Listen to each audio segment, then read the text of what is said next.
مرحبا يا عيال. اليوم عندنا طبخة حلوة لذيذة. زين، عاد أول مرة أسويها بهالمقادير يعني.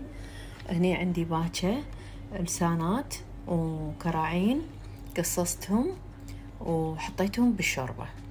شوربة يعني ماي الكراعين. أي نوع لبن حامض.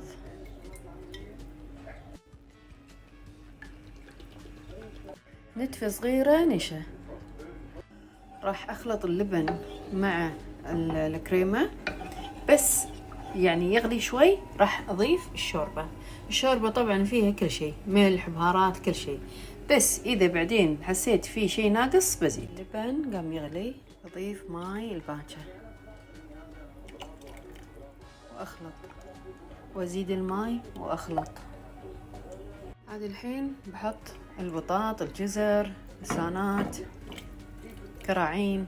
يعني اللي عندي الحين لحم من غير عظم.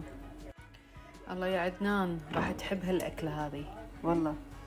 حطيت اللحم كله، والحين راح أخلي الجدر على النار. طبعا مو وايد، يعني دقيقتين إلى 3 دقايق، لأن كل شيء مطبوخ، بس إنه يتجانس كل شيء مع بعض. أبي اللحم يتجانس مع اللبن. وهني مسوية أنا عيش مصري مع شوية شعرية. شوفوا يا عيني، كل واحدة بروح، كل واحدة بروح، ما في واحدة لازقة بالثانية. للتزيين أي نوع من المكسرات أنتي تحبينه، زبدة وحبة ثوم، بس راح أقليهم ونرشهم رش. وعندي خبز خفيف قصصته وقليته، بقدونس مفروم للتزيين، وعندي رمان للتزيين.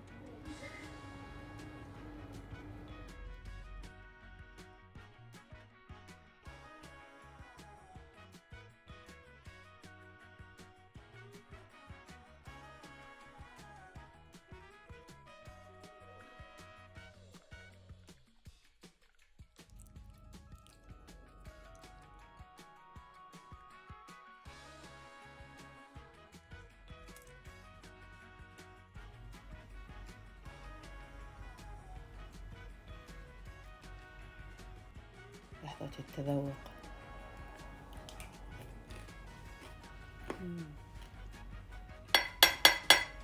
أنا آسفة، أنا آسفة جدا.